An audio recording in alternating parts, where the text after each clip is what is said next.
Go straight to business. Decisive weekend. Abuja stands still for APC PDP conventions. How decisive is this weekend going to be meeting?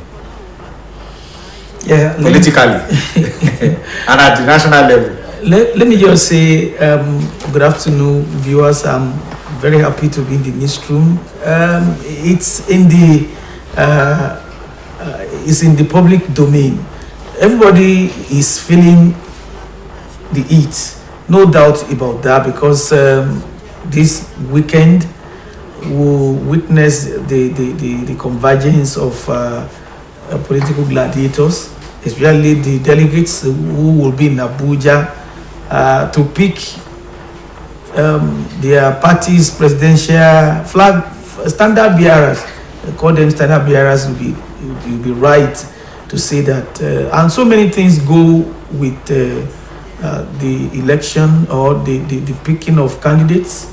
There have been so much subterranean, will I say, intrigues, calculations, permutations, and what have you. And nobody knows where the pendulum of victory will swing. But you see, politics in Nigeria has always reached a feverish level. It really has to do with who picks what in terms of presidential candidates. And against the backdrop of the development within the People's Democratic Party, throwing the ticket open. You see, either though the two frontline political parties, the PDP, the APC, PDP being the main opposition party and the APP being the ruling party. You mean APC? APC, yes. PDP being the main opposition party, that was what I said, and the APC being the ruling party, have been engaging in a hide and seek game, because the two political parties wanted to test the waters. The expectation of Nigerians was that since Buhari will be completing his second term next year in office as the president, and somebody who has come from the northwest, something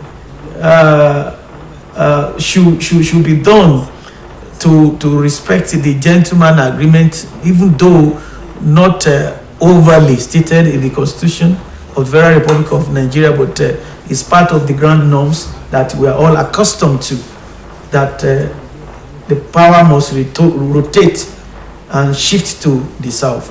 But PDP has tested the water. Let's wait for what the APC would do at the end of the day. But no doubt, Abuja is bubbling now.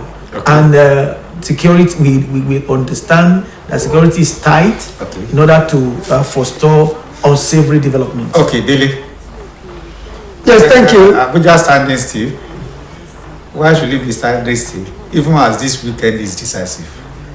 Abuja, no matter to what extent the decisiveness of this weekend will impact on the future of Nigeria politically. It will not. It will not impact anything. New personalities will emerge, but the status quo will remain. New personalities will emerge, but the system will remain. The rotting, the decadence will remain. Because they have always been the persons ruling us, either as governor, vice president, senators. So they are just metamorphosing from one stage to another. And I don't see anything spectacular change coming up.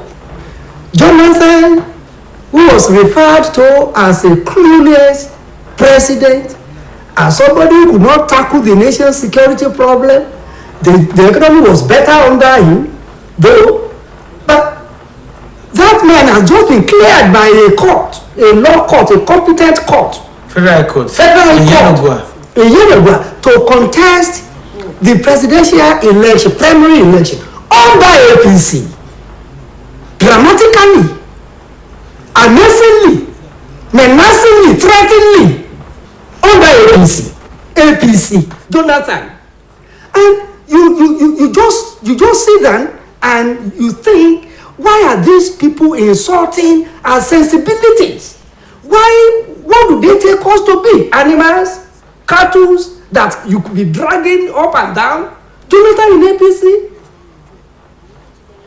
Ekwerema, former Deputy Senate President, joined PDP and is on his way now to APC. Former Deputy Senate President under PDP. Abaribe. Abaribe, former Deputy Governor, Abia State, minority leader of the Senate, PDP Senator, just resigned. Muta Shehu Shagari is going to Abga. Okay? Okay. Abaribe is going to Abga. Okay. Muta Shagari, former Deputy Governor of Sokoto State, just dropped PDP and will be on his way to any other party. Okay. So these are leaders, they are just taking us as fools. Nothing spectacular will happen because these leaders are the same person, rotten system, the same people that have been ruling us without, it seems as if we are rulers. So I don't know where Abuja is standing still, except for the delegates who will be coming back with millions of naira. Maybe the purchasing power of these delegates will be built up, and some of us, when they come back, they will buy from you, buy from this place, and the economy will be buoyant. Except for that, okay. I don't see anything. That would be the decisiveness. To what extent do you agree with Dele on that note? Ordinarily, if one has been a discerning listener and a keen watcher of development in the political arena, you want to agree with Dele that it's the same set of people that have been in charge of our affairs. I don't know whether our affairs had been bequeathed to them to manage eternally. I don't know. But all I know is that it appears no new development will happen. It's like the same old wine. I don't know whether that wine will be in a new bottle. I don't know. But when you consider the development as far as people who have been identified with one political force or the other, or group or the other, now transmuting. I mean, they will resign and they say, no, my aspiration, I want to I will still realize my aspiration, whether as a candidate for the position of governor. I mean, leaving one party and then crossing to the other party saying, I'm still interested in this post. But all I know is that if we say Abuja will stand still, it doesn't necessarily have to do with the politicking, but it's about the fact that there will be a large concentration of people. A lot of people will throw. Abuja will be bubbling. Exactly. And whether we like it or not, you see the schedule of their convention. Okay, one will hold on the 29th. I mean, 29, 30, then maybe 30, and then 31. So it's like that. We're talking about the convergence of a very large. Maybe you take this along. I know you had wanted to react to it, but I want you to take this along. The other time you were talking about seeing the same set of people. They've been this, they've been that, and they are coming on. Muideen also made biblical reference to this old wine, new wine, old bottle or new bottle, whichever way you want to look at it. But you look at other climes. Look at the United States of America, for instance. You have people who have been in politics for a number of years, still coming up to be this or that. Look at the present president of America. Look at those. Look at his vice. Look at those in the Senate. Why is Nigeria's case peculiar? That we think people who have gathered experience politically cannot change things for the better? Because they are gathering negative experience to steal.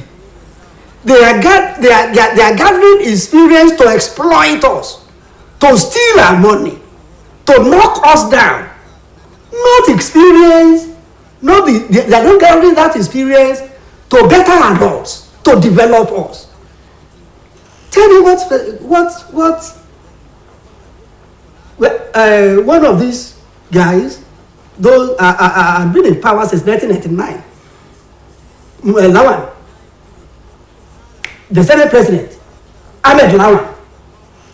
Tell me, since he has been in the National Assembly, tell me what significant, what sensitive impact he has made as Senate President. But he has been, since 2007 or 1999, he has been member of the National Assembly till today. What impact? But he now has the experience to score an offside goal. So he won't be caught scoring an offside goal or hit below the belt. We shouting people. They are leaders in Africa, particularly in Nigeria. The only experience they know is how to run politically. Okay. Look at the primary. Let's mind the choice of our words. Look at the primary elections. Please, look at the primary elections. Yes, we are in the newsroom. But what they say, we need to mind the choice of our lexical items. Please. Okay. Now, the primary elections. Okay. And this week, those held in 1991 or in 1999, 2003, 2007 were better, much better than the primary elections we now have. By your own assessment. By everybody's assessment. You can't be speaking for everybody. Okay.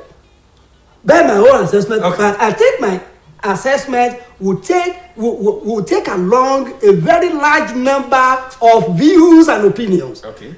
The primary election or primary elections held in 1999, 2003, 2007, by my own assessment, were far better than the primary election.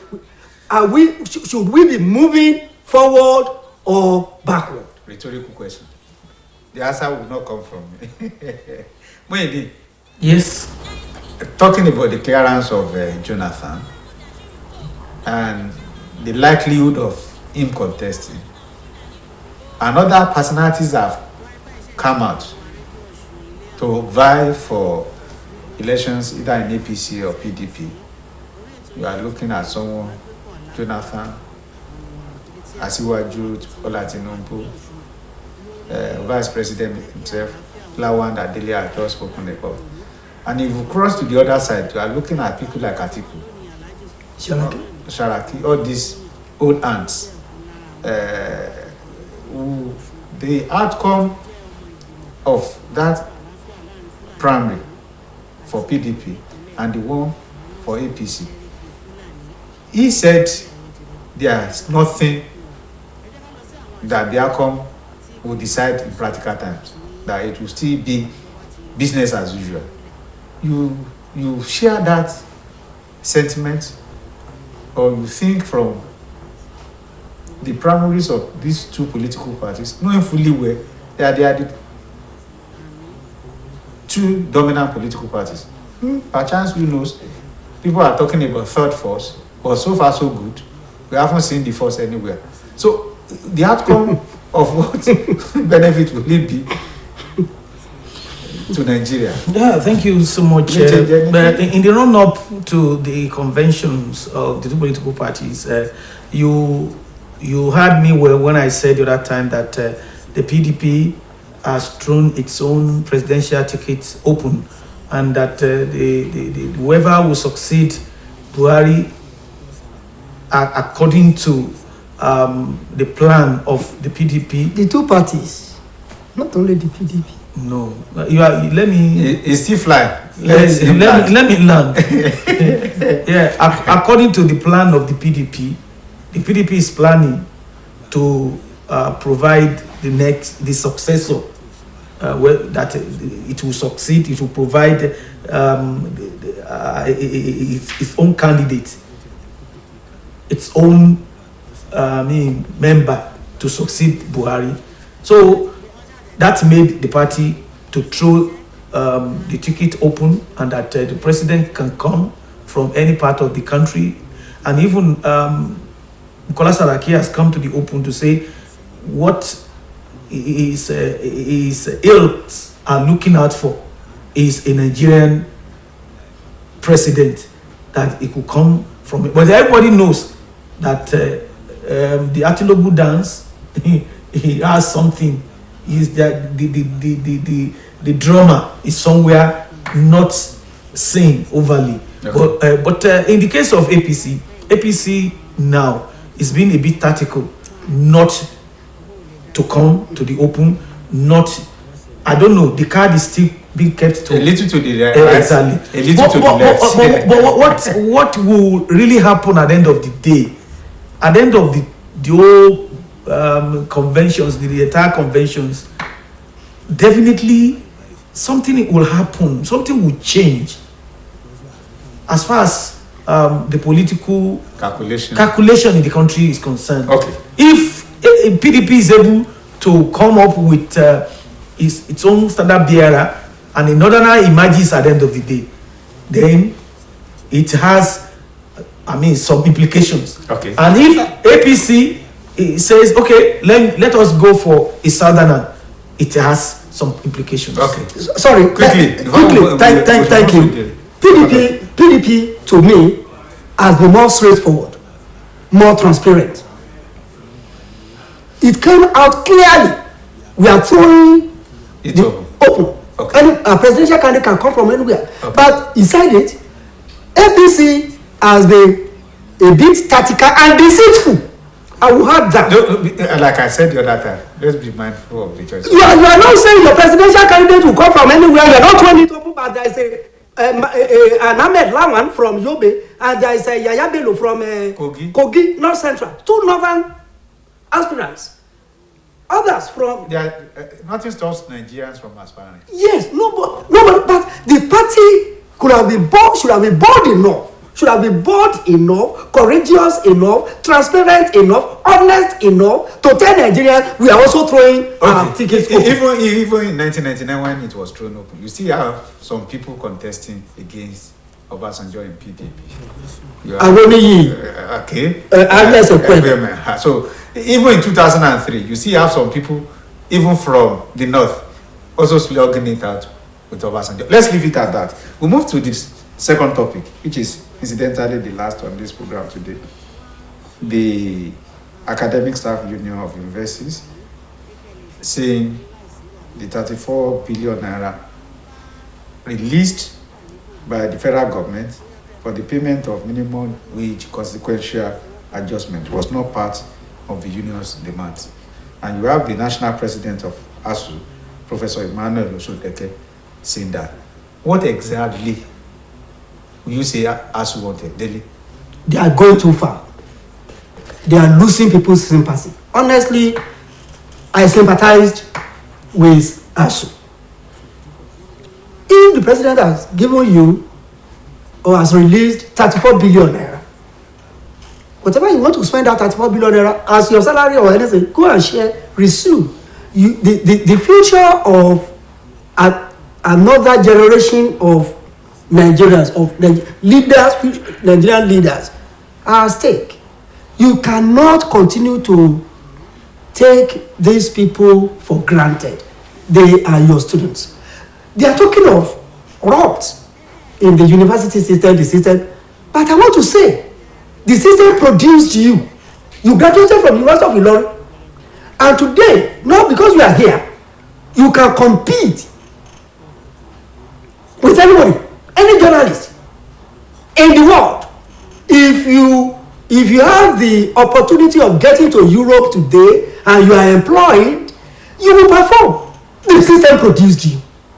In this area of specialization, my leader here, my senior, the premier university, in sports, in any other area, but in sports, so let us be specific.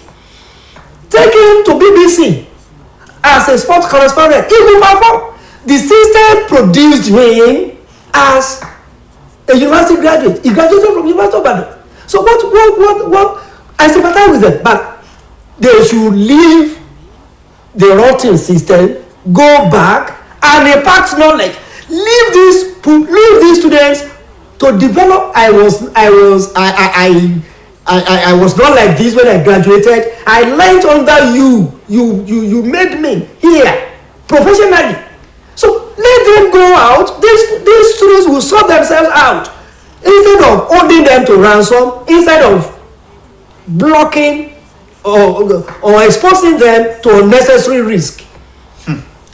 Wendy, Yes. Osodeke said ASU sympathizes with Their students. their students, and that the price they are paying is to ensure that Nigeria had a good education system. Is there any price too high for students to pay to have very good education system and very good education system? And is there any price too high also for ASU to pay to have a good education system? Or should this price in quotes be shared by all the stakeholders? Yes, those questions are too tough to answer, but I want to say that ASU has to have a rethink. Okay.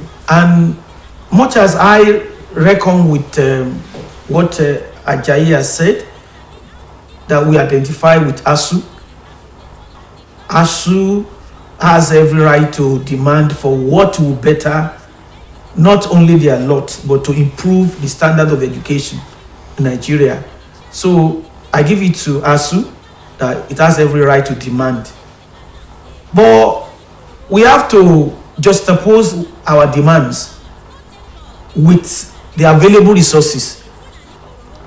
I am not holding brief for the federal government, but I know quite all right that if we take into cognizance other maybe unions, maybe professional or other bodies, maybe professional or industrial, they also have much to get either from the federal or state governments, as the case may be. But I don't think we have the what do we call it? We have the full complement of our demands being realized each time we go out to stretch our hands. And it is high time ASU started looking more inward.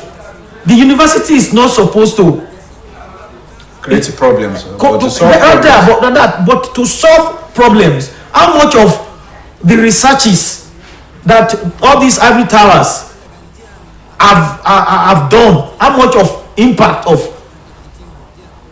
them have we seen in the society?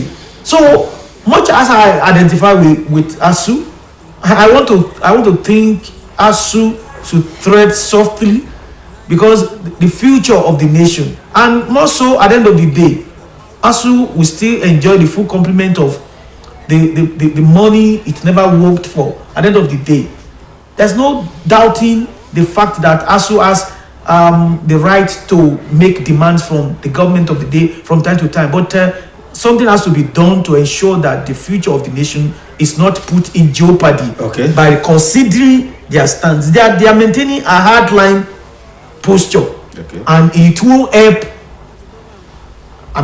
the system at the end of the day. So something has to be done. Well, something has to be done, and we hope someone somewhere will get it done. Part of ASU's demand is improved welfare package. 34 billion naira has been released for the payment of consequential increase occasioned by increase in salary arrears.